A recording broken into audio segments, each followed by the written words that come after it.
రాష్ట్రాల మధ్య నీళ్ల వివాదం ఒక్కసారిగా భగ్గుమంది. తెలంగాణ శాసనసభలో రాయలసీమ ఎత్తిపోతల పథకంపై సీఎం రేవంత్ రెడ్డి వ్యాఖ్యలు ఏపీలో అధికార విపక్షాల మధ్య అగ్గిరాజేశాయి. తెలుగు రాష్ట్రాలు కలిసి ఉంటేనే ఎన్నో సమస్యలకు పరిష్కారం లభిస్తుందని సీఎం చంద్రబాబు అభిప్రాయపడ్డారు. ఇక జగన్ తప్పిదాల వల్లే ప్రాజెక్టు ఆగిపోయిందని మంత్రులు విమర్శించారు.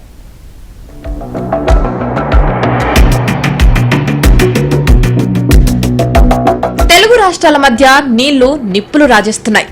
రాయలసీమ ఎత్తిపోతల పథకంపై తెలంగాణ సీఎం రేవంత్ రెడ్డి చేసిన వ్యాఖ్యలు ఇప్పుడు కీలకంగా మారింది. రాయలసీమ ఎత్తిపోతల పథకాన్ని వైసీపీ హయాంలో ఎలాంటి అనుమతులు లేకుండా నిర్మిస్తున్నారంటూ తెలంగాణ ఫిర్యాదు చేసింది. దీనిపై కేంద్ర జలశక్తితో పాటు కేఆర్ఎంబీ, ఎన్జీటీ అభ్యంతరం వ్యక్తం చేయడంతో పాటు పనులు నిలిపివేయాలని ఆదేశించాయి. దీంతో జగన్ హయాంలో రాయలసీమ ఎత్తిపోతల పథకం పనులు నిలిపివేశారు. అయితే తెలంగాణ అసెంబ్లీలో తన విజ్ఞప్తి మేరకు సీఎం చంద్రబాబు రాయలసీమ ఎత్తిపోతల పథకాన్ని నిలిపివేశారంటూ సీఎం రేవంత్ రెడ్డి వ్యాఖ్యానించారు. అయితే ఈ వ్యవహారంపై వైసీపీ ముందు వెనక చూసుకోకుండా విమర్శలు ప్రారంభించింది. దీంతో కూటమి నేతలు వైసీపీ ప్రభుత్వంలో ఎత్తిపోతల పథకాన్ని నిలిపివేయాలంటూ కేంద్రం ఆదేశాలు, ఎన్జీటీ ఆదేశాలు బహిర్గతం చేయడంతో పాటు వైసీపీ విమర్శలు తిప్పికొట్టారు.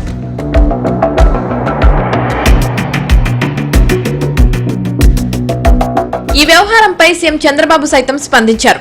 తెలుగు రాష్ట్రాలు కలిసి ఉంటే అన్ని సమస్యలు పరిష్కరించుకోవచ్చని సూచించారు. గోదావరి నీళ్లను తెలంగాణ వాడుకుంటుంటే తాను అభ్యంతరం చెప్పలేదని, విభజన తర్వాత కాళేశ్వరం ప్రాజెక్టు కట్టినా తాను వద్దనలేదని గుర్తు చేశారు.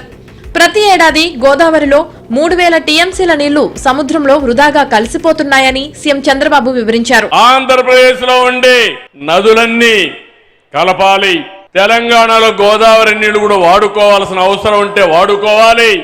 తెలుగు రాష్ట్రాల మధ్య విద్వేషాలు కాదు, సమైక్యత అవసరం. ఒకరినొకరు అర్థం చేసుకోవాల్సిన అవసరం ఉంది. అందరం కలిసి ముందుకు పోవాల్సిన అవసరం ఉంది. ఎంతో మంది త్యాగాలు చేశారు. ఇది రాజకీయ వేదిక కాదు కాబట్టి నేను అన్ని విషయాలు మాట్లాడను.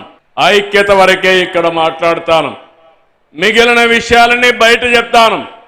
కానీ నా జీవితాశయం ఒకటి, నీటి విషయంలో గాని సహకారంలో గాని తెలుగు వారందరూ కలిసి ఉండాలి. వైసీపీ విమర్శలకు మంత్రి అచ్చెన్నాయుడు ధీటుగా సమాధానమిచ్చారు. రాయలసీమ ఎత్తిపోతల పథకం పనులు జగన్ హయాంలో నిలిచిపోయిన విషయం వాస్తవం కాదా అని ప్రశ్నించారు. ఇప్పటికైనా అవాస్తవాలను ప్రచారం చేయడం మానుకోవాలని హితవు పలికారు. కూటమి ప్రభుత్వం వచ్చిన తర్వాత రాయలసీమ ఎత్తిపోతల పథకం ఆపినట్లు ఒక్క రుజువైనా చూపించగలరా అంటూ అచ్చెన్నాయుడు నిలదీశారు. ఏమి పెర్మిషన్స్ లేకుండా నేనేదో రాయలసీమ వాసిని, మొత్తం నీరంతా రోజు తీసుకెళ్లిపోతాను, నేనేదో మంచి లిఫ్ట్ ఇరిగేషన్ అడావుడి చేస్తే ఆ రోజు ఉన్నటువంటి ప్రభుత్వాలు ఎన్జీటీకి వెళ్ళి స్టే వచ్చింది. అది వాస్తవం. రిపోర్ట్ కూడా మీకు ఇచ్చాం అందరికీ. అది వచ్చిన తర్వాత ఆడికి వచ్చిన ఇవ్వాల్సింది పోయి దాన్ని చూసి రాజకీయం సిగ్గు లేకుండా మాట్లాడాలి కదా. అది ఎప్పుడైతే తెలంగాణ అసెంబ్లీ వచ్చిందో అరగంట నుంచి అందరూ బయటకు వచ్చేసారు. ఇదేదో చంద్రబాబు నాయుడు రాయలసీమకు అన్యాయం చేశాడు, రాయలసీమ వాసి ఈ ప్రాజెక్ట్ ఆపేశాడు. ఈరోజు ఎవరో ఒకరు వాళ్ళ స్వార్థం గురించి వాళ్ళ రాష్ట్రంలో ఏదో గొప్ప చెప్పుకోవడానికి మాట్లాడితే దాన్ని మీరు మా మీద నెపం పెట్టి అవన్నీ మాకు అవసరం లేదు. మాకు అవన్నీ అవసరం లేదు. మా గురించి మేము మాట్లాడుతున్నాం. జగన్ పై మంత్రి బీసీ జనార్దన్ రెడ్డి తీవ్ర విమర్శలు గుప్పించారు. రాయలసీమ ద్రోహి ఎవరో ప్రజలకు తెలుసంటూ ఎద్దేవా చేశారు. జగన్ ద్రోహం గురించి తెలియడంతోనే 2024 ఎన్నికల్లో ప్రజలు బుద్ధి చెప్పారంటూ మండిపడ్డారు. రాయలసీమ ప్రాంతానికి కూటమి ప్రభుత్వం కట్టుబడి ఉందని మంత్రి బీసీ జనార్దన్ రెడ్డి వివరించారు. విధ్వంసంతో మొదలు పెట్టాడు. ఆ రోజు ప్రజావేదికను విధ్వంసం చేశాడు. పోలవరాన్ని విధ్వంసం చేసేసి దాన్ని ఎక్కడ ముందుకు పోకుండా చేశాడు. మీరంతా కూడా విధ్వంసం చేస్తే మా నాయకుడు వికాసం చేసేట్టుకుంటుగా ప్రతిని కూడా మేము పరుగులు పెట్టిస్తా ఉన్నాం. ఈయన జీవితం అంతా కూడా ఇదే విధంగా ఉంటుందని చెప్పి తెలియజేస్తా ఉన్నాను. నేను అది నిన్న ఒక అపరిచితుడిగా చూశారు కాబట్టి ప్రజలందరూ కూడా మీ యొక్క 11 సీట్లకు పరిమితం అయింది. 151 సీట్ల నుంచి 5 సీట్లకు వచ్చిన తర్వాత ఏమైనా మారుతాడేమో అనుకుంటే నిత్యం అబద్ధాలే, అసత్యాలే. రాయలసీమ ఎత్తిపోతల పథకంపై వైసీపీ అసత్య ప్రచారాలు చేస్తోందని మంత్రి నిమ్మల రామానాయుడు నిప్పులు చెరిగారు. ప్రాజెక్టుకు 2020 మే 5వ తేదీన జగన్ ఆమోదిస్తే అదే నెల 20న ఎన్జీటీ స్టే ఆర్డర్ ఇచ్చిందన్నారు.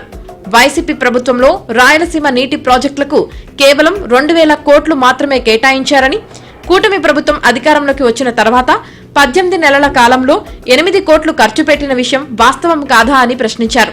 తెలంగాణ నేతల వివాదాలను ఏపీలోకి చొప్పించి వైసీపీ రాజకీయ లబ్ధి పొందాలనుకోవడం అవివేకమని మంత్రి నిమ్మల ఫైర్ అయ్యారు. ఈ యొక్క రాయలసీమ ఎత్తిపోతలకు సంబంధించి 2020 మే 5వ తేదీన ఆ రోజు దానికి అడ్మినిస్ట్రేషన్ శాంక్షన్ ఇచ్చి అదే మే నెల 20వ తేదీన అంటే 15 రోజులు తిరగకుండానే నేషనల్ గ్రీన్ ట్రిబ్యునల్ ఎన్జీటీతో స్టేటర్ తెచ్చుకుంది కూడా జగన్మోహన్ రెడ్డి ముఖ్యమంత్రిగా ఉండగానే.